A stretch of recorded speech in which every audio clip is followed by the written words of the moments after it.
Hello students, നമ്മളിന്ന് algebra 1 പേപ്പറിലെ first മൊഡ്യൂളിലെ section 11 direct products and finitely generated abelian groups എന്ന ടോപ്പിക്കിനെ കുറിച്ചിട്ടാണ് ഡിസ്കസ് ചെയ്യുന്നത്. ഇതിൽ ഫസ്റ്റ് നമ്മൾ പഠിക്കാൻ പോകുന്നത് Cartesian product of n sets എങ്ങനെയാണ് ഡിഫൈൻ ചെയ്തിരിക്കുന്നതെന്നാണ്. നമുക്ക് ഈ ടേം കാർട്ടീഷ്യൻ പ്രൊഡക്റ്റ് എന്നുള്ള ടേം വളരെ ഫെമിലിയർ ആണ്. കാർട്ടീഷ്യൻ പ്രൊഡക്റ്റ് ഓഫ് 2 സെറ്റ്സ് നമ്മൾ പഠിച്ചിട്ടുണ്ട്. അവിടെ നമുക്ക് കിട്ടിയിരുന്നത് എന്തായിരുന്നു? ഒരു ഓർഡേഡ് പെയർസ് ആയിരുന്നു കിട്ടിയിരുന്നത്. അല്ലെങ്കിൽ ഫസ്റ്റ് എലമെൻറ്റ് ഫസ്റ്റ് സെറ്റിൽ നിന്ന് വരുന്നു, സെക്കൻഡ് എലമെൻറ്റ് സെക്കൻഡ് സെറ്റിൽ നിന്ന് വരുന്നു. ഇവിടെയും നമ്മൾ പഠിക്കുന്നത് n സെറ്റ്സിൻ്റെ കാർട്ടീഷ്യൻ പ്രൊഡക്റ്റ് ആണ്. അപ്പോൾ ഇവിടെ നമുക്ക് എന്താ കിട്ടുക? റിസൾട്ടൻ്റ് ആയിട്ട് ഒരു ഓർഡേഡ് n ടപ്പിൾ ആണ് കിട്ടുക. ഇവിടെയും ഡിഫൈൻ ചെയ്തിരിക്കുന്നത് അവിടുത്തെ പോലെ തന്നെയാണ്. ഫസ്റ്റ് എലമെൻറ്റ് ഫസ്റ്റ് സെറ്റിൽ നിന്ന് വരുന്നു, സെക്കൻഡ് എലമെൻറ്റ് സെക്കൻഡ് സെറ്റിൽ നിന്ന് വരുന്നു, അങ്ങനെ പോയി nth എലമെൻറ്റ് nth സെറ്റിൽ നിന്ന് വരുന്നു. അപ്പോൾ നമുക്കതിൻ്റെ ഡെഫിനേഷൻ നോക്കിയാലോ. Definition 11.1. The Cartesian product of sets S1, S2, etc. Sn is the set of all ordered n tuples A1, A2, etc. An where Ai belongs to Si for I equal to 1 to etc. up to n. The Cartesian product is denoted by either S1 cross S2 cross etc. Sn or by product I equal to 1 to n Si. ഇനി അടുത്തത് ഒരു തിയറാണ് നമ്മൾ പഠിക്കാൻ പോകുന്നത്. Theorem 11.2. Let G1, G2, etc. Gn be groups for A1, A2, etc. An and B1, B2, etc. Bn in product I equal to 1 to n Gi. Define A1, A2, etc. An into B1, B2, etc. Bn to be the element A1, B1, A2, B2, etc. An, Bn. Then product I equal to 1 to n Gi is a group. The direct product of the groups Gi, under this binary operation multiplication by components. അപ്പോൾ ഇവിടെ എന്താ പറയുന്നത്? നമ്മൾ നേരത്തെ Cartesian product define ചെയ്തു. അതിൽ ഓരോ S1, S2, etc. Just ഒരു സെറ്റായിട്ട് നമ്മൾ എടുത്തിരുന്നത്. ആ സെറ്റിന് പകരം നമ്മളിവിടെ G1, G2, etc. Gn എന്ന് പറയുന്ന n ഗ്രൂപ്പ്സുകളാണ് എടുക്കുന്നത്. അവരുടെ കാർട്ടീഷ്യൻ പ്രൊഡക്റ്റ് ഒരു ഗ്രൂപ്പ് ഫോം ചെയ്യും under the binary operation multiplication by components. അതവിടെ ഡിഫൈൻ ചെയ്തിട്ടുണ്ട്. എങ്ങനെയാണ്? A1, A2, etc. An into B1, B2, etc. Bn equal to A1, B1, A2, B2, etc. An, Bn. അപ്പോൾ നമുക്കിനി ഗ്രൂപ്പാണെന്ന് പ്രൂവ് ചെയ്യണം. ഗ്രൂപ്പാണെന്ന് കാണിക്കാനായിട്ട് 4 properties hold ചെയ്താൽ മതി. 1 closed under the binary operation ആയിരിക്കണം, 2 അസോസിയേറ്റീവ് ലോ ഹോൾഡ് ചെയ്യണം, 3 ഐഡൻറ്റിറ്റി എലമെൻറ്റ് എക്സിസ്റ്റ് ചെയ്യണം, 4 എല്ലാ എലമെൻറ്റ്സിനും ഇൻവേഴ്സ് എലമെൻറ്റ് ആ സെറ്റിൽ എക്സിസ്റ്റ് ചെയ്യണം. അപ്പോൾ നമുക്കിനി പ്രൂഫ് നോക്കാം.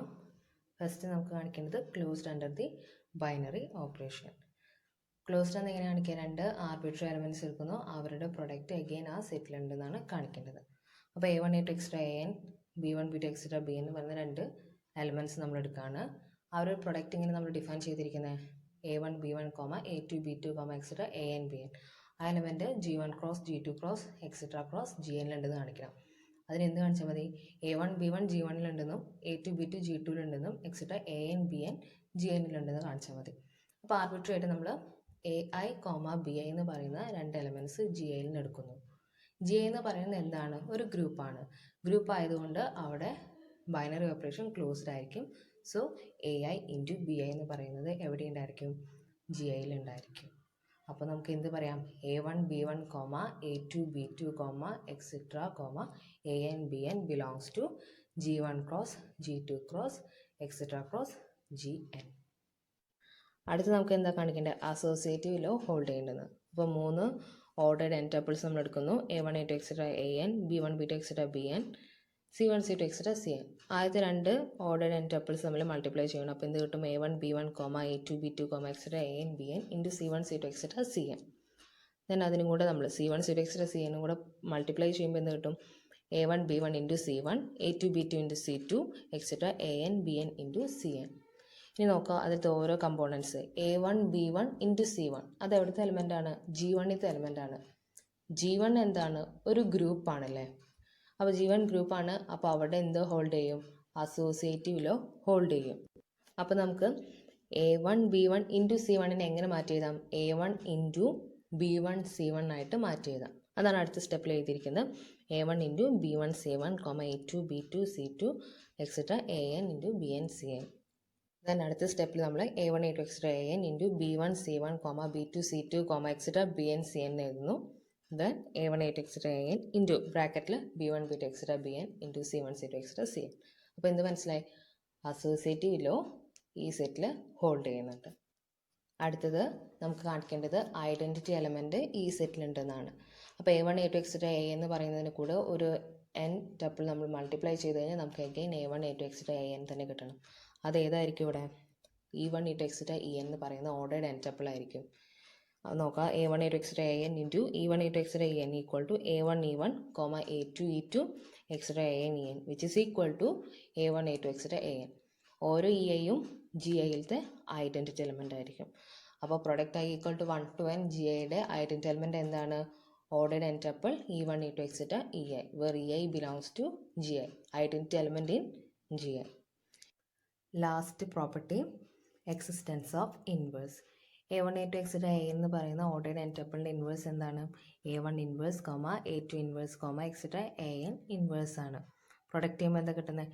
A1 A2 etcetera AN into A1 inverse A2 inverse etcetera AN inverse equal to A1 inverse A2 E2 inverse etcetera AN inverse which is equal to E1 E2 etcetera EN. നമ്മളിപ്പോൾ 4 പ്രോപ്പർട്ടിയും hold ചെയ്യേണ്ടതെന്ന് കണ്ടു. Hence product I equal to 1 to n GI is a group. അതായത് direct product of groups GI form A group.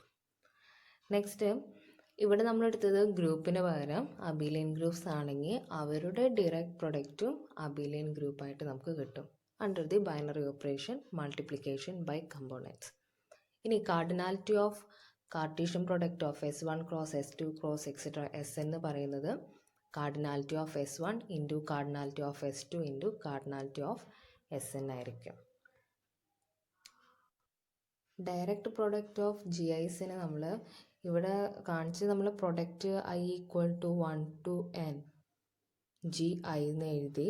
അതുപോലെ തന്നെ ഈ group abelian ഗ്രൂപ്പാണ് under addition എന്നുള്ളൊരു ഓപ്പറേഷനാണ് യൂസ് ചെയ്യുന്നതെങ്കിൽ ഈ ഡയറക്റ്റ് പ്രൊഡക്റ്റിനെ നമ്മൾ വേറെ രീതിയിലും നൊട്ടേറ്റ് ചെയ്യും. സർക്കിളിൻ്റെ ഉള്ളിൽ ക്രോസ് ഇട്ട് I equal to 1 to n GI എന്നു. അടുത്തത് 2 എക്സാമ്പിൾസ് ആണ്. Z2 cross Z3 Z2 cross Z2 രണ്ട് ഗ്രൂപ്പ്സ് ആണല്ലോ. കാരണം എന്താ? Z2 ഒരു ഗ്രൂപ്പാണ്, Z3 ഒരു ഗ്രൂപ്പാണ്. അങ്ങനെയാണെങ്കിൽ അവരുടെ ഡിറക്റ്റ് പ്രൊഡക്ട്സ് എഗെയിൻ ഒരു ഗ്രൂപ്പ് ആവുമെന്ന് നമ്മൾ തൊട്ട് മുന്നേ പഠിച്ചു. ഇനി ഈ ഓരോ ഗ്രൂപ്പിലെ എലമെൻറ്റ്സ് നമുക്ക് ലിസ്റ്റ് ചെയ്യാം. എന്തൊക്കെയാണ്? 0 0 0 1 0 2 1 0 1 1 1 2. അപ്പുറത്ത് 0 0 0 1 1 0 1 1. ഓരോ എലമെൻറ്റിൻ്റെയും ഓർഡറിനെ നമുക്ക് നോക്കാം. ഓർഡർ ഓഫ് 0 0 എന്ന് പറയുന്നത് 1 ആണ്. Order of 0 1 3, order of 0 2 3, order of 1 0 2, order of 1 1 6, order of 1 2 6. Z2 cross Z2ൽ order of 0 0 1, order of 0 1 2, order of 1 0 2, order of 1 1 2 ആണ്. നമ്മളിങ്ങനെ ഒരു എലമെൻറ്റിൻ്റെ ഓർഡർ 2 ആണെന്ന് പറഞ്ഞു കഴിഞ്ഞാൽ എന്താണ് അർത്ഥമാക്കുന്നത്? ആ എലമെൻറ്റിനെ 2 തവണ നമ്മൾ ഓപ്പറേറ്റ് ചെയ്ത് കഴിഞ്ഞാൽ നമുക്ക് ആ സെറ്റിൽ ആ ഗ്രൂപ്പിലെ ഐഡൻറ്റിറ്റി എലമെൻറ്റ് കിട്ടും. ഇനി ഇവിടെ നോക്കേണ്ടത് ഓർഡർ ഓഫ് 1 1 എന്ന് പറയുന്നതും 1 2 എന്ന് പറയുന്നതും 6 തന്നെയാണ്. അതുപോലെ cardinality of Z2 cross Z3 എന്താണ്? 2 into 3 6 തന്നെയാണല്ലോ. അപ്പോൾ ഈ 1 1 എന്ന് പറയുന്നത് Z2 ക്രോസ് Z3നെ ജനറേറ്റ് ചെയ്യുന്ന ഒരു എലമെൻ്റ് ആയിരിക്കില്ലേ? നമുക്ക് നോക്കിയാലോ. ഇത് നോക്കാം. 1 1 ഈക്വൽ ടു 1 1. ദെൻ 1 1 പ്ലസ് 1 1 എന്ന് പറയുന്നത് എന്തിനോട് ഈക്വലായി വരുന്നു? 2 2നോട് ഈക്വൽ ആവുന്നു. ഇതിൽ ഫസ്റ്റ് കമ്പോണൻറ്റ് എവിടെ നിന്നാണ് വരുന്നത്? Z2ൽ നിന്നാണ് വരുന്നത്. Z2ൽ 2 എന്തിനോട് ഈക്വലാണ്? 0നോട് ഈക്വലാണ്. 2ൻ്റെ എല്ലാ മൾട്ടിപ്പിൾസും 0നോട് ഈക്വലാണ്. ദെൻ സെക്കൻഡ് എലമെൻറ്റ് എവിടെ നിന്നാണ് വരുന്നത്? Z3ൽ നിന്നാണ്. അവിടെ 2 തന്നെയാണ്. അപ്പോൾ അതെന്തിനോട് ഈക്വൽ ആയിരിക്കും? 0 2 എന്ന് പറയുന്ന എലമെൻറ്റിനോട് ഈക്വൽ ആയിരിക്കും. ദെൻ ഇനി നമ്മൾ 1 1നെ 3 തവണ ആഡ് ചെയ്യണു. 3 തവണ ആഡ് ചെയ്യാന്ന് പറഞ്ഞു കഴിഞ്ഞാൽ 1 1 plus 0 2 which is equal to 1 3. അത് 1 0നോട് ഈക്വൽ ആയിരിക്കും.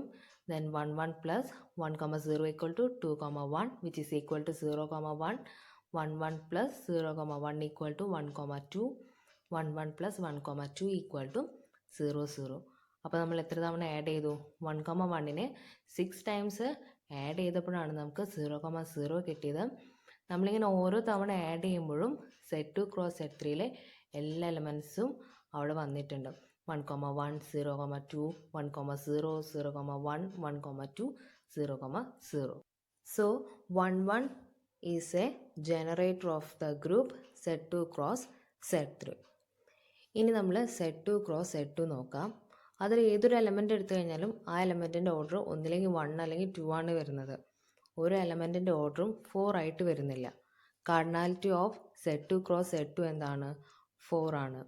ഇതിൽ ഒരു എലമെൻറ്റിൻ്റെയും ഓർഡർ 4 വരാത്തതുകൊണ്ട് നമുക്ക് എന്ത് പറയാം? Z2 cross Z2 generating element ഉണ്ടായിരിക്കില്ല. അപ്പോൾ നമ്മൾ ഇവിടുന്ന് എന്താ കണ്ടത്? Z2 ക്രോസ് Z3 ഒരു സൈക്ലിക് ഗ്രൂപ്പ് ആകുന്നുണ്ട്, എന്നാൽ Z2 ക്രോസ് Z2 ഒരു സൈക്ലിക് ഗ്രൂപ്പ് ആകുന്നില്ല. അപ്പോൾ നമുക്ക് എങ്ങനെ ഇതിനെ ജനറലൈസ് ചെയ്യാം? ഒരു Zm ക്രോസ് Zn നമുക്ക് തന്നു കഴിഞ്ഞാൽ അത് ഏതൊക്കെ m,n സൈക്ലിക് ആകുന്നത്, ഏതൊക്കെ m,n സൈക്ലിക് ആകാത്തത് എന്ന് നമുക്ക് നോക്കാം. അതാണ് നമ്മൾ അടുത്ത തിയറത്തിൻ്റെ സ്റ്റേറ്റ്മെൻ്റ് ആയിട്ട് പറയുന്നത്. Theorem 11.5. The group Zm cross Zn is cyclic and is isomorphic to Zmn if and only if m and n are relatively prime. That is, the GCD of m and n is 1. അപ്പോൾ എന്താണെന്ന് കിട്ടി? m, n relatively prime ആയിട്ടാണ് വരുന്നതെങ്കിൽ അവരെന്തായാലും cyclic ആയിട്ട് വരും. നമ്മളെടുത്ത എക്സാമ്പിളിൽ Z2 ക്രോസ് Z3 2ഉം 3ഉം റിലേറ്റീവ്ലി പ്രൈം ആയതുകൊണ്ട് അവിടെ നമുക്കത് സൈക്ലിക്കാന്ന് കിട്ടി. എന്നാൽ Z2 ക്രോസ് Z2 2 and 2 ആണ് വരുന്നത്. അത് രണ്ടും റിലേറ്റീവ്ലി പ്രൈം അല്ലാത്തത് കൊണ്ട് അവർ സൈക്ലിക് അല്ലാന്ന് കിട്ടി. പ്രൂഫിൽ നമ്മൾ ആദ്യം ചെയ്യുന്നത് m,n റിലേറ്റീവ്ലി പ്രൈം ആണെന്ന് എടുക്കും. Then Zm cross Zn cyclic ആണെന്നും then which is isomorphic to Zmn ആണെന്ന് കാണിക്കും. അപ്പോൾ നമുക്ക് പ്രൂഫ് നോക്കാം. പ്രൂഫിൽ ഇങ്ങനെയാണ് നമ്മൾ പോകുന്നത്. ആദ്യം 1,1 എന്ന് പറയുന്ന എലമെൻറ്റ് ഞാൻ കൺസിഡർ ചെയ്യും.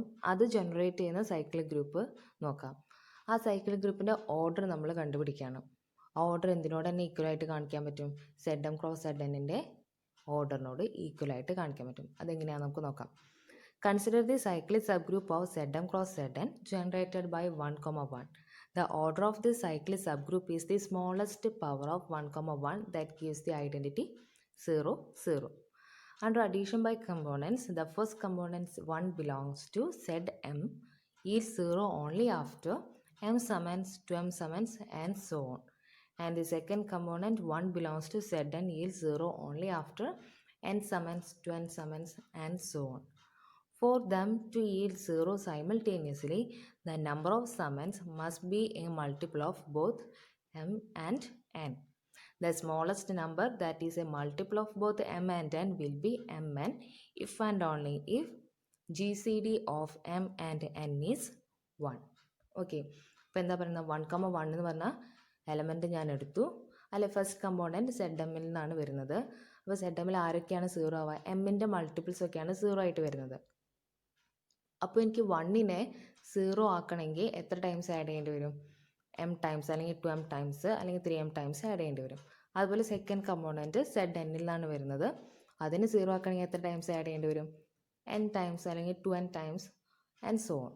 അപ്പോൾ രണ്ടും സൈമൾട്ടേനിയസ് ആയിട്ട് നമുക്ക് 0, 0 ആക്കണമെങ്കിൽ രണ്ടിൻ്റെയും മൾട്ടിപ്പിളായി വരുന്ന ഒരു ഇൻറ്റീജറാണ് ഞാൻ ചൂസ് ചെയ്യേണ്ടത്. ഇവിടെ mn റിലേറ്റീവ്ലി പ്രൈം ആയതുകൊണ്ട് രണ്ടിൻ്റെയും മൾട്ടിപ്ലൈ വരുന്ന ഇൻറ്റീജേഴ്സിലെ ലീസ്റ്റ് നമ്പർ എന്ന് പറയുന്നത് mn തന്നെയായിരിക്കും. ഇനി ബാക്കി നോക്കാം. In this case 1,1 generate the cyclic subgroup of order mn which is the order of the all group Zm cross Zn. This shows that Zm cross Zn is a cyclic group of order mn and hence isomorphic to Zmn if m and n are relatively prime. Okay, ഇതിൻ്റെ converse part എന്താണ്? Zm cross Zn cyclic ആണ്, isomorphic to Zmn ആണെങ്കിൽ mn relatively prime ആണെന്ന് കാണിക്കണം. അപ്പോൾ proof നമ്മൾ ചെയ്യുന്നത് negation വെച്ചിട്ടാണ്. mn റിലേറ്റീവ്ലി പ്രൈം അല്ല എങ്കിൽ എന്താവില്ല? Zm ക്രോസ് Zn സൈക്ലിക് ആവില്ല, നോട്ട് ഐസോമോർഫിക് ടു Zmn ആണെന്ന് കാണിക്കും. Suppose that the GCD m,n equal to d which is greater than 1, then mn by d is divisible by both m and n. Consequently, for any r, s in Zm cross Zn, we have r, s plus etc plus r, s mn by d summons equal to identity element. അപ്പോൾ ഇവിടെ എടുത്തത് mn relatively prime അല്ല എന്നെടുത്തു. അപ്പോൾ ആ നമ്പറിന് ഞാൻ d greater than 1 ആയിട്ട് choose ചെയ്തു. ദെൻ ഇനി mn by d എന്ന് പറയുന്ന നമ്പർ എന്തായാലും എമ്മിൻ്റെയും എന്നിൻ്റെയും മൾട്ടിപ്പിൾ ആയിരിക്കും. ഒരു കാര്യം കൂടെ നമുക്ക് പറയാം, ഈ നമ്പർ സ്ട്രിക്ട്ലി ലെസ് ആയിരിക്കും എം എന്നിനേക്കാളും. കാരണം എന്താ, എപ്പോഴും ഈക്വലായി വരാം, ഡി 1 ആയാൽ മാത്രമേ രണ്ട് ഈക്വലായി വരുള്ളൂ. ഇവിടെ ഡി ഗ്രേറ്റർ ദാൻ 1 ആണ്. അതുകൊണ്ട് എം എൻ ബൈ ഡി എന്ന് പറയുന്നത് എന്തായാലും എം എൻ എന്ന് പറയുന്ന നമ്പറിനേക്കാളും ചെറുതായിരിക്കും.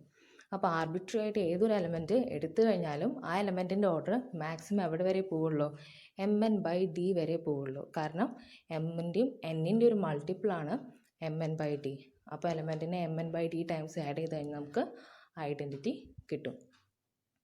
സോ ഏതൊരു എലമെൻറ്റിൻ്റെയും order maximum M N by ഡിയെ വരുന്നുള്ളൂ, എം എന്നിനോട് ഈക്വലായി വരുന്നില്ല.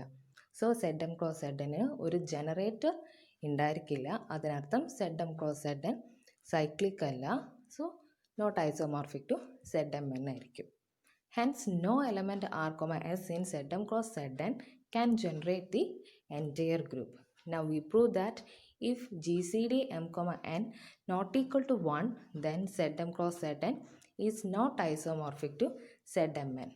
That is, if GCD M, N is 1, then the group Zm cross Zn is isomorphic to Zmn. Okay. ഇനി ഇതിനെ റിലേറ്റ് ചെയ്തൊരു കൊറോളറിയാണ് corollary 11.6. The group product I equal to 1 to n Z M I ഈ cyclic and isomorphic to Z M1, M2, etc. Mn if and only if the numbers mi for I equal to 1 to etc. n are such that the GCD of any two of them is 1. കൊറോളറിയിൽ ഇതാണ് പറയുന്നത്, Z M1 cross Z M2 cross etcetera cross Z Mn isomorphic to Z M1, M2, etc. Mn ആവണമെങ്കിൽ എന്ത് വേണം, ഏത് രണ്ട് pair എടുത്തു കഴിഞ്ഞാലും, ഏത് രണ്ട് MI, MJ എടുത്തു കഴിഞ്ഞാലും എന്തായിരിക്കണം, അവർ റിലേറ്റീവ്ലി പ്രൈം ആയിരിക്കണം for I not equal to J. Okay, ഒരു എക്സാമ്പിൾ നോക്കാം. Z 2 cross Z 3 cross Z 4 which is isomorphic to set 24 ആയിരിക്കുമോ? എന്താ, നോട്ട് ഐസോമോർഫിക് ടു സെറ്റ് 24 ആണ്. കാരണം 2ഉം 3ഉം റിലേറ്റീവ്ലി പ്രൈമാണ്, 3ഉം 4ഉം റിലേറ്റീവ്ലി പ്രൈമാണ്. പക്ഷേ 2ഉം 4ഉം എന്തല്ല, റിലേറ്റീവ്ലി പ്രൈമല്ല. അതുകൊണ്ട് ഇത് എന്തിനോട് ഐസോമോർഫിക് ആവില്ല, സെറ്റ് 24നോട് ഐസോമോർഫിക് ആവില്ല. ഓക്കെ, അപ്പോൾ ഇന്ന് എടുത്ത പോർഷൻസ് ഒന്ന് നന്നായി വായിച്ച് നോക്കാം. എന്തെങ്കിലും ഡൗട്ട്സ് ഉണ്ടെങ്കിൽ ചോദിക്കാം. അടുത്ത പോർഷൻസ് നമുക്ക് അടുത്ത വീഡിയോയിൽ ഡിസ്കസ് ചെയ്യാം. Okay, thank you.